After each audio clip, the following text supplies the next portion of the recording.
নমস্কার, আমার politics topic চ্যানেলে আপনাদের সবাইকে স্বাগত। বিগত দিনগুলোতে যেভাবে আপনারা আমার পাশে থেকে আমাকে সমর্থন করেছেন, আমার চ্যানেলটিকে সাবস্ক্রাইব করে আমার অনুষ্ঠান দেখে আপনারা আপনাদের মন্তব্য জানিয়েছেন, তার জন্য অশেষ ধন্যবাদ। এবং আজও যারা নতুন দেখবেন আমার চ্যানেলটি, নতুনভাবে আসবেন যে দর্শক, তাদের কাছে একটাই বিনীত অনুরোধ, আমার অনুষ্ঠানটি পুরো ভিডিওটি দেখার চেষ্টা করবেন এবং দেখে আপনারা ভালো মন্দ মন্তব্য করবেন, যাতে আমি কোনো জায়গায় ভুল থাকলে নিজেকে শুধরে নিতে পারি। এবং তার সাথে সাথে চ্যানেলটিকে সাবস্ক্রাইব করার জন্য আপনাদের কাছে বিনীত অনুরোধ। যাই হোক, আজকের যে অনুষ্ঠানটি করতে যাচ্ছি, হয়তো একটু বেশি অ্যাডভান্স করছি, কিন্তু আপনাদের সামনে শুধু কথাগুলো তুলে ধরার জন্য এবং আপনাদের থেকে মন্তব্য নেওয়ার জন্যই এই অনুষ্ঠানটি।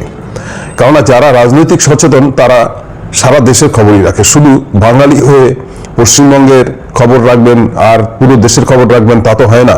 আজকের অনুষ্ঠানটি হলো, আপনারা জানেন 2029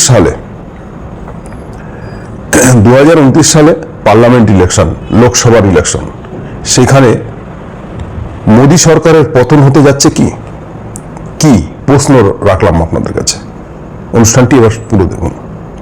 আজকের আপনারা জানেন বাংলার সরকার, যিনি মমতা বন্দ্যোপাধ্যায় 34 বছরের সরকার ছিল, বামফ্রন্টকে সরিয়েছেন। বামফ্রন্টের আমলে ধীরে ধীরে ধীরে ধীরে ধীরে ধীরে বহু দুর্নীতির পাহাড় জমেছিল। সেই পাহাড়কে ছিন্ন বিচ্ছিন্ন করে উনি মানুষের পাশে, সাধারণ মানুষের জন্য আন্দোলন করে তৃণমূল কংগ্রেস এই রাজ্যে প্রতিষ্ঠিত করেছেন। কিন্তু বিগত 15 বছর দলনেত্রী তো আর একা নয়, পরিবার বড় হয়েছে, দল বড় হয়েছে। দেখুন, ভুলে গেলে চলবে না, এই একই সাথে আসাম বিধানসভায় ইলেকশন হয়েছে, সেখানে কিন্তু তৃণমূল কংগ্রেসই বিধানসভায় একটি সিট জিতেছে, অথচ বাংলায় তৃণমূল সরকারের পতন হয়েছে। সে যেভাবেই হোক না কেন, ইলেকশন কমিশনারের মাধ্যমে হোক, এসআইআর এর মারফতে হোক, চাই দুর্নীতি।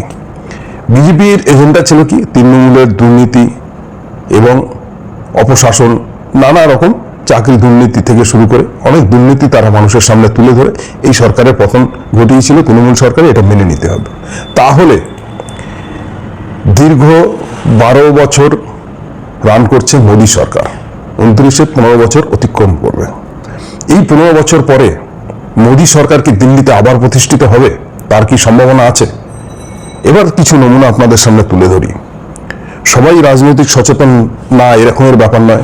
সারা ভারতবর্ষ, একটা দুটো রাজ্য নয়, সব রাজ্য মিলিত সারা ভারতবর্ষ নিয়ে এই লোকসভার ইলেকশনটা হয়। সেখানে দেশের পরিস্থিতি এমনই একটা জায়গায় দাঁড়িয়েছে, মোদী সরকারের দুর্নীতির পাহাড় সমান দুর্নীতিতে এই সরকার ডুবে রয়েছেন, এতে কোনো অস্বীকার করার নেই। গুগলে গিয়ে আপনি যদি financial scam of BJP search করেন, তো তাদের এই ফাইন্যান্সিয়াল মানে অর্থ দুর্নীতির নমুনা আপনি নিজেই দেখতে পাবেন। এটা আমার কথা নয়, আমি বলছি তা নয়, আপনারা নিজেরাও দেখতে পারেন। সম্প্রতি আজকে 1.5-2 বছর হয়েছে দিল্লিতে কেজরিওয়ালকে সরিয়ে দিয়ে মিথ্যা কেসে একটা রানিং মুখ্যমন্ত্রীকে জেলে ঢুকিয়ে ইলেকশন করিয়ে সেখানে বিজেপি গভর্নমেন্ট তৈরি হয়েছে। ভালো কথা, যাই হোক, তৈরি হয়েছে। রেখা গুপ্তা সেখানকার মুখ্যমন্ত্রী হয়েছেন। এই রেখা গুপ্তার আমলেই সদ্য বড় স্ক্যাম, মেডিকেল নিয়ে 650 কোটি টাকার। ভাবতে পারেন, এখানে তো অনেকেই লাফাচ্ছেন। বাংলার যিনি এখন নবনির্বাচিত মুখ্যমন্ত্রী, তিনিও অনেক দুর্নীতি, অনেক কিছু গল্প করছেন। তাদের মুখে কোনো সময় এই গল্পটা শুনেছেন যা আমরা অমুক রাজ্যে এসছি, সেখানে কি কি উন্নতি বা কি কি উন্নয়ন, কি সুশাসন দিতে পেরেছি, বা সেখানে কোনো দুর্নীতি হয়নি, এই কথাটি বলতে শোনেন কোনো সময়? সেটাও কিন্তু বিজেপি সরকার, এটাকে বুঝতে হবে। যাই হোক, আজকে একটু কথা বলতে আমার কষ্ট হচ্ছে, কারণ আমার গলা ব্যথা এবং কাশি হচ্ছিল। আমি মেডিসিন নিয়ে করছি, বড় কষ্ট। একটু যদি কথা বলতে গিয়ে অসুবিধা হয়, আপনারা ক্ষমার চোখে দেখবেন। তো 600 কোটি টাকার মানে স্বাস্থ্য, যে মানুষ চায় যে কোনো সরকারের থেকে, স্বাস্থ্য, শিক্ষা, এই দুটো জিনিস সবার আগে চায়। সেখানে এই স্বাস্থ্য মানে মেডিকেলেই 650 কোটি টাকার দুর্নীতি। ভাবতে পারেন, একটা ওআরএস এর প্যাকেট যেখানে 15 টাকা গভর্নমেন্ট কেনে, সেখানে বিল হয়েছে সেখানে 205 টাকা। 1000 বেড থাকলে দেখিয়েছে বেডের চাদর কিনেছে 10 লাখ। এরকম বহু নমুনা আছে। যাই হোক, এরপরে আসি সদ্য ঘটে যাওয়া রাম মন্দিরের যে ট্রাস্ট তহবিল, তার দুর্নীতি প্রায় 200 কোটি টাকার উপরে সেখানে চুরি হয়েছে। যারা এত হিন্দুত্ববাদী জাতীয়বাদী নিয়ে কথা বলেন, যারা অন্য সরকারকে, সেই কংগ্রেস সরকার গঠিত থেকে সব মন্ত্রীদের টেনে কথা বলেন প্রাইম মিনিস্টার, অথচ রাম মন্দিরে সেই রাম মন্দির যিনি বলেছিলেন অযোধ্যায় রামকে নিয়ে এসছেন, কি রামকে নিয়ে এসছেন? আপনি তো রামকে নির্বাসনে পাঠিয়ে দিয়েছেন। এটা আমার কথা নয়, হয়তো শুনতে রাম ভক্তদের কাছে খারাপ লাগবে, আমিও রাম ভক্ত, তাতে কোনো সন্দেহ নেই। আমি হিন্দু সনাতনী ঘরের ছেলে, কিন্তু আমি তো এটা পছন্দ করবো না যে আমার ভগবানের ঘরে কেউ চুরি করবে আর আমি তো সনাতনী বলে সাতক্ষণ মাপ বলবো। একজন তো বিজেপি নেতা বলেই ফেলেছেন, হিন্দুর পয়সা হিন্দু চুরি করেছে, তো অসুবিধা কি হয়েছে? আপকা কি ফাট রায়, ভাবতে পারেন? জোর আছেন, জোশে আছেন, আপনাদের সরকার আছে, অনেকগুলো রাজ্যে বসে রয়েছেন, সেই দমে এই ডায়লগটি দিচ্ছেন। আর অপরদিকে বাংলায় এসেই দুর্নীতি নিয়ে দিন ছড়ছেন। যে বুথকর্মীটা কোনো দুর্নীতির সাথে যুক্ত নেই, শুধু তৃণমূল করার অপরাধে, সে কোনো নেতা নয়, তিনি একজন তৃণমূল সমর্থক, তাকেও আপনারা ডিম ছুটতে বাকি রাখেননি। তার উপরে অত্যাচার, কত এই সরকার গঠিত হওয়ার পরে বাংলায় এই 2 মাসে কতজন খুন হয়েছে, কতজন ধর্ষিত হয়েছে, কতজন লাঞ্ছিত হয়েছে, কতজন আত্মহত্যা করেছে মান সম্মানের দায়ে। এটা যখন জোর গলায় করতে পারছেন, বাহাদুরি মনে করছেন, তাহলে আপনার আজকে জোর রয়েছে বলে আপনি বলতে পারছেন যে হিন্দুর পয়সা হিন্দু নিয়ে, যে হিন্দুর পয়সা মানে কারো ব্যক্তিগত বাবার পয়সা হয় না, ভগবানের মন্দিরে দানের পয়সা, সেখান থেকেও চুরি। এবং এই চুরিটা বিরোধীদের জন্যই আজকের সারা ভারত, তাদের আন্দোলন এবং তাদের বিরোধিতার জন্য, এই কংগ্রেসের বিরোধিতার জন্যই কিন্তু আজকে সমকক্ষে মানুষ সমকক্ষে এসে, এবং দ্বিতীয়ত কথা আজকে তদন্ত করতে বাধ্য হয়েছে, অ্যারেস্ট করতে বাধ্য হয়েছে। দ্বিতীয়ত কথা, আজকের নিট পরীক্ষা নিয়ে ওই ককরোচ জনতা পার্টি যন্ত্রমন্ত্রে আন্দোলন করছেন বহু মানুষ, বহু একজন বিজ্ঞানিক আজকে আমরণ ধর্নায় বসছেন, কার না, শিক্ষামন্ত্রী পদত্যাগের জন্য। কিন্তু এই শিক্ষামন্ত্রী পদত্যাগ চাইছে সবাই, অথচ সরকারের কোনো হেলদোল নেই। সরকার ভাবছে সবটাই তো আমাদের, করুক না আন্দোলন, যা খুশি তাই করুক। আপনারা ভাবছেন আজকে প্রায় কতগুলো ছাত্রী আত্মহত্যা করেছে বলুন তো এই নিট পরীক্ষার জন্য। এবং একবার স্ক্যাম হয়নি নিট পরীক্ষায়, বারবার হয়েছে। 22 লক্ষ ছাত্রছাত্রীর ভবিষ্যৎ। আপনারা যদি মনে করেন যারা রাম ভক্ত আছেন, অন্ধভক্ত আছেন, যে যাই করি না কেন ভোটে তো জিতবো আমরাই, ইভিএম এর মাধ্যমে হোক, এর মাধ্যমে হোক, বারবার কিন্তু ঘুঘু ধান খায় না। আপনাদের থেকে কিন্তু আস্তে আস্তে আস্তে আস্তে অনেক কিছু সরে যাচ্ছে, যেটা আপনারা ক্ষমতার বলে বুঝতে চাইছেন না হয়তো। কিন্তু সারা দেশে কিন্তু তার একটা আহ্বান পড়ে গেছে, সরকার বিরোধী, কেন্দ্র সরকার বিরোধী কিন্তু আহ্বান শুরু হয়ে গেছে অলরেডি প্রত্যেকটা রাজ্যে। মোদির বিদেশ যাত্রা শুরু থেকে, আমাদের প্রাইম মিনিস্টার জবের থেকে প্রধানমন্ত্রী হয়েছেন, তিনি শুধু বিদেশ যাত্রা করে যাচ্ছেন, তার পিছনে লক্ষ লক্ষ কোটি টাকা খরচা হচ্ছে, কিন্তু তার বিনিময়ে তিনি দেশকে কিছুই দিতে পারছেন না। দ্বিতীয়ত কথা, 2015 সালে এই মোদী সরকার বেটি বাঁচাও বেটি পড়াও একটি প্রকল্প এনেছিলেন, যার কিন্তু সেই তুলনায় উদাহরণস্বরূপ দেখা যায় 3.5 লক্ষ উপরে ধর্ষিত হয়েছেন মহিলারা। কিরকম তাহলে বেটি বাঁচাও বেটি পড়াও? দ্বিতীয় কথা, মধ্যপ্রদেশ থেকে শুরু করে, দিল্লি থেকে শুরু করে বহু রাজ্যে আজকে নিরুদ্দেশ অনেক স্কুল পড়ুয়া থেকে, গৃহবধূ থেকে শুরু মহিলা বলতে গেলে, তাহলে আজকে নারীদের কতটা সুরক্ষা দিতে পেরেছে? আজও তারা নিরুদ্দেশ, হাজারে হাজারে হাজারে হাজারে। করোনা কালে আপনারা দেখেছেন পিএম কেয়ার ফান্ডের যেখানে 6200 কোটি পিএম কেয়ার ফান্ডে সারা দেশের মানুষ সাহায্য করেছিলেন, কারণ দেশের স্বার্থে করোনা কালে যাতে মানুষের সুবিধা ফ্যাসিলিটি দেওয়া যায়। কিন্তু সেই অনুযায়ী বহু রাজ্যে যে ভ্যাকসিন পাঠিয়েছিল সেটা অব্দি পয়সা দিয়ে কিনে সেই ভ্যাকসিন নিতে হয়েছিল। কিন্তু সেই পিএম কেয়ার ফান্ডের 6200 কোটি টাকার কোনো হিসাব আজ পর্যন্ত প্রধানমন্ত্রী দেননি। এই বাহুবলী সরকারের মতের ক্ষমতায় ভুলতে চলেছেন যে না, এগুলো মানুষ কোনো রকমই খেয়াল রাখছেন না, মানুষ বুঝতে চাইছেন না বা কিছু। একদম সাধারণ জনগণ যারা ওই ঠেলালা ভেনালা, তারা হয়তো রাজনীতিটা বোঝেন না, কিন্তু শিক্ষিত সমাজের মানুষও কিন্তু কম নেই। দ্বিতীয়ত কথা, আজকের যেখানে নিট পরীক্ষা নিয়ে এই ধরনের ঘটনাগুলো ঘটছে, সেখানে শিক্ষামন্ত্রী পদত্যাগ তো দূরের কথা, এবং প্রাইম মিনিস্টার বলুন, শিক্ষামন্ত্রী বলুন, অর্থমন্ত্রী বলুন, যে কোনো মন্ত্রী কোনো বয়ান নেই, কোনো প্রেস কনফারেন্স নেই। এটা কিন্তু যাদের সন্তানদের লাখ লাখ টাকা খরচা করে বাবা মা স্বপ্ন দেখছেন ডাক্তার বানাবেন, এই বানাবেন, সেই বানাবেন, তাদের ভবিষ্যতের জন্য, তাদের ভবিষ্যৎ যখন অন্ধকার দেখছেন, তারা কি এই সরকারের উপর আস্থা রাখতে পারছেন? একবার ঘরে বসে প্রশ্ন করুন। শুধু জাতিভেদ করে মানুষকে কত কাল আর অন্ধ বানিয়ে রাখবেন? যেখানে অটল বিহারী বাজপেয়ী বলেছিলেন পার্লামেন্টে দাঁড়িয়ে, মেরা দেশ ভারত মহান হ্যায়, ইয়ে সেকুলারিজম থা, रहेगा, আগে भी रहेगा। কিন্তু সেখান থেকে এই অটল বিহারী বাজপেয়ীর কথা যাই হোক ভুলে গেছেন। পিছনে 14 জন প্রধানমন্ত্রী গেছেন ভারতবর্ষ স্বাধীন হওয়ার পর থেকে। তারা 55 কোটি টাকা ঋণগ্রস্ত ছিলেন,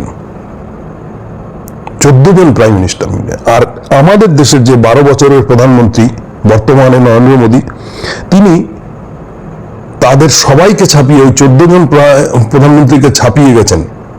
এই 12 বছরে তিনি 200 লক্ষ কোটি টাকা ঋণগ্রস্ত হয়েছেন। ভারতবর্ষকে ঋণের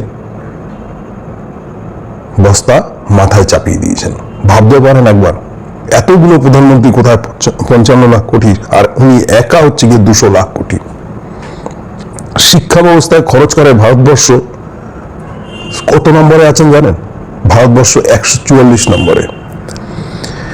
100টা ইউনিভার্সিটি যদি টপ ইউনিভার্সিটি প্রত্যেকটা দেশের মধ্যে ধরা হয়, যে সব দেশে ইউনিভার্সিটি আছে তাদের মধ্যে, সেই দেশগুলোর মধ্যে 100 টপ ইউনিভার্সিটির মধ্যে ভারতের স্থান একটাও নেই। আজকের 12 বছরে উনি বিদেশে গিয়ে বলছেন প্রত্যেকদিন ইউনিভার্সিটি তৈরি হচ্ছে, আইআইটি তৈরি হচ্ছে, বৈজ্ঞানিক তৈরি হচ্ছে, অমুক তৈরি হচ্ছে, প্রত্যেকদিন স্কুল কলেজ নিত্য নতুন করা হচ্ছে, বড় বড় হসপিটাল তৈরি করছে সরকারি। কোথায় কোথায়? ওদিকে পেট্রোলিয়াম মন্ত্রী বলুন, পরিবহন মন্ত্রী বলুন কেন্দ্রের নীতিন গাডকারি, তিনি বলেছিলেন ইথানল মিশিয়ে পেট্রোল এত সস্তায় বিক্রি হবে ভারতবর্ষে যা ভাবা যায় না, লিটার 15 টাকায়। ভাবতে পারেন, 1 লিটার আখের রস যেখানে 15 টাকায় দিতে পারে না, এরা ভাষণ দেওয়ার সময় বলে লিটার প্রতি পেট্রোল 15 টাকায় চলে আসবে। সেখানে লিটার পেট্রোল 110 ছাড়িয়ে গেছে, কিন্তু সেই ইথানল ব্যবহার করে তার ছেলেকে তিনি জমিদার বানিয়ে দিয়েছেন। এবং যারা 30 লাখ 40 লাখ 10 লাখ টাকায় গাড়ি কিনে, প্রাইভেট গাড়ি কিনে চড়ছেন, সেই এই পেট্রোল ব্যবহার করে তাদের গাড়িগুলো সর্বনাশ হচ্ছে, তা নিয়েও কিন্তু বিরোধিতা তৈরি হয়েছেন। দ্বিতীয়ত কথা হচ্ছে যে দ্রব্যমূল্য, যে আশ্বাস দিয়েছিলেন হর হর মোদি, ঘর ঘর মোদি, দ্রব্যমূল্য সুবিধা করবেন, যিনি হাওয়ার চপ্পল পরেন তাকেও প্লেন চড়াবেন, অশিক্ষিত রাখবেন না দেশে, ভুকমারি রাখবেন না, এবং স্বাস্থ্য ব্যবস্থা এত টপ করবেন, সেখানে ভাবাই যায় না যে দ্রব্যমূল্য এত আকাশ ছোঁয়া হয়ে গেছে। সোনার দামের তো কথা বলাই যায় না, যা কোনোদিন মানুষ, ভারতবর্ষের মানুষ ওই 2 লাখ টাকার কাছাকাছি ভরি হয়ে যাবে এই স্বপ্নটা দেখেনি, সেটা মোদির আমলে দেখছেন। দ্বিতীয়ত কথা, প্রশাসনিক ব্যবস্থায় এমন রেখেছেন, জাতিগত ব্যাপারটাকে এমনভাবে উনি সৃষ্টি করেছেন, এই জাতিগত লড়াইতে দেশ কিন্তু পিছিয়ে গেছেন। তা কিন্তু রাষ্ট্রসংঘের হিসাব দিচ্ছে যে আজকে জাতিবাদী করতে গিয়ে দেশকে অনেক পিছিয়ে দিয়েছে। এমনকি অর্থনীতি বলুন, ডেভেলপ বলুন, বাংলাদেশ, পাকিস্তান, শ্রীলঙ্কার থেকেও নেমে এসছে। ভাবা যায় এটা, যে দেশকে মানুষ মানে মাথা উঁচু করে ভারতবর্ষের নাম নিত।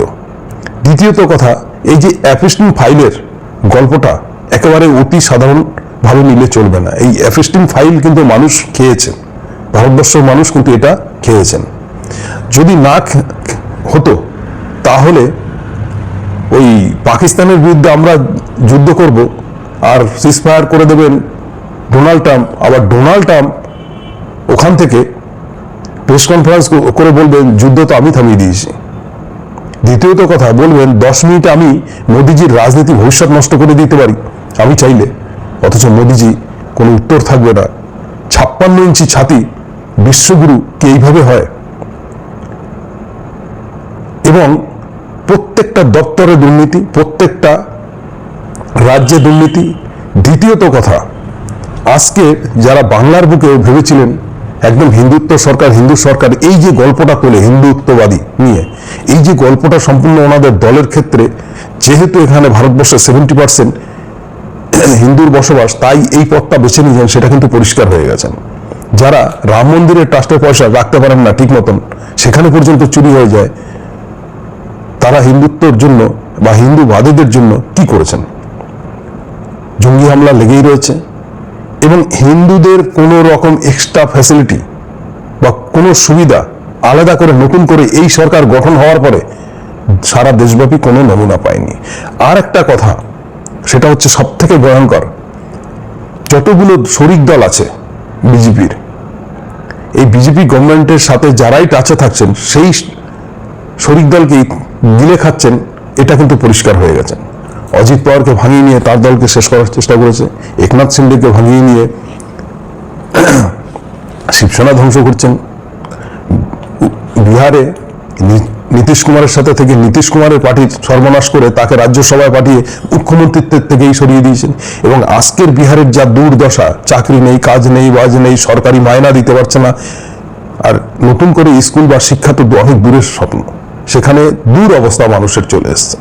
দিল্লিতে তো বলেই দিলাম, এবং এই যে ত্রিপুরায় বিগত দিনগুলোর থেকে যে সরকারটা রয়েছে, সেখানেও দুর্নীতির নমুনা প্রচুর পাওয়া গেছে, দুর্নীতি আর দুর্নীতি।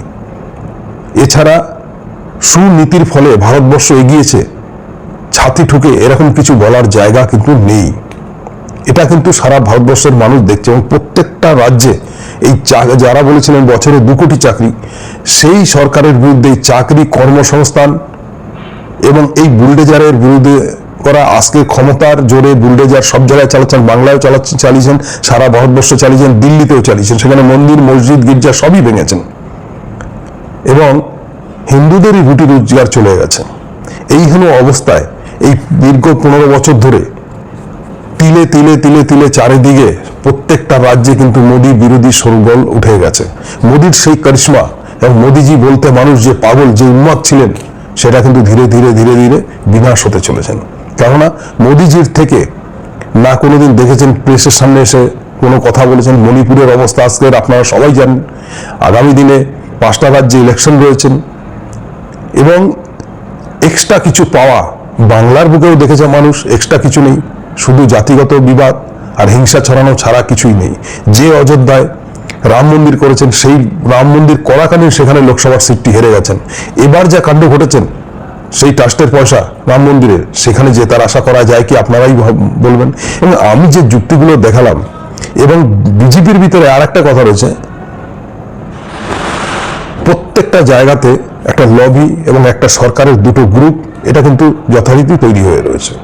এবং বিজেপি গভর্নমেন্টই কি চায় না, খুদ মোদী কি চায় না যে শিক্ষামন্ত্রী পদত্যাগ করুক? না, শিক্ষামন্ত্রীকে পদত্যাগ করতে মোদীজি যদি চাইতেন, তাহলে শিক্ষামন্ত্রী পদত্যাগ করতে বাধ্য হতেন, কেননা তিনি রাষ্ট্রপতির কাছে পাঠাতেন, রাষ্ট্রপতি চাইলেই অর্ডার দিয়ে দিতেন, শিক্ষামন্ত্রী পদত্যাগ হয়ে যেতেন। কিন্তু এতদিন হয়ে গেল, দীর্ঘদিন হয়ে গেল, তা নিয়ে কোনো সারা শব্দ নেই। এটা সারা দেশের মানুষ দেখছে যে একটা এত বড় স্ক্যাম, এত বড় দুর্নীতি হওয়া সত্ত্বেও একজন শিক্ষামন্ত্রীকে বাঁচানোর জন্য কিভাবে পড়ে রয়েছে, অথচ তার কোনো প্রতিবাদ নেই। তাহলে সুফল যদি না পায়, শুধু মিথ্যা জাতিবাদী কথাবার্তা, হিন্দুত্ব হিন্দুত্ব কথা বলে, হিন্দুদের কোনো ডেভেলপ নেই, চাকরি নেই, কাজ নেই, দেশে অর্থনৈতিক দিক দিয়ে পিছিয়ে পড়া, এবং প্রত্যেকটা রাজ্যে যেভাবে নারীরা ধর্ষিত হচ্ছেন, তাদের কোনো সুরক্ষা নেই, এবং কোর্ট আদালত মানে যেন একটা সিস্টেমকে কেনাবেচা চলছে।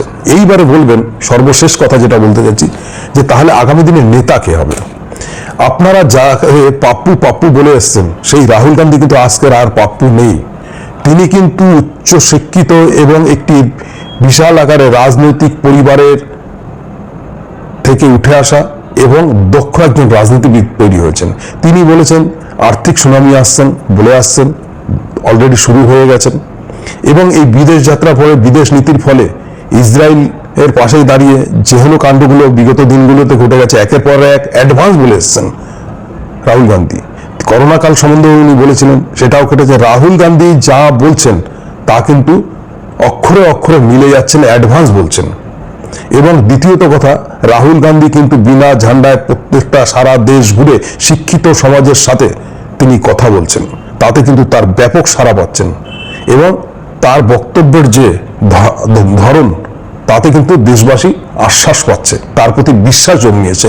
আগের থেকে দ্বিগুণ 4 গুণ 10 গুণ বলতে পারেন যে রাহুল গান্ধীর পথে মানুষের ভরসা বেড়েছে। যে ভরসা মোদিজির উপর ছিল সেটা কিন্তু আস্তে আস্তে আস্তে আস্তে বিনাশ হতে চলছে। এটা কিন্তু আমরা ফলো করেছি। এবার আপনারা আপনাদের মতন বলবেন, সেটা আপনাদের উপরে বিবেচিত। আমিও কিছু ভুল বলতে পারি, সেটা আপনারাই বলবেন। বিগত দিনে ভোট চুরির ব্যাপারটা যেভাবে তুলে ধরেছেন, অক্ষরে অক্ষরে মিলিয়ে দেখিয়েছেন, তাতে কিন্তু ভারতবর্ষের যে সরকারের অর্থমন্ত্রী, তার স্বামী নির্মলা সীতারামের হাজবেন্ড, তিনিও কিন্তু রাহুল গান্ধীর সাথে সাই দিয়েছেন এবং রাহুল গান্ধীর কথায় একমত প্রকাশ করেছেন।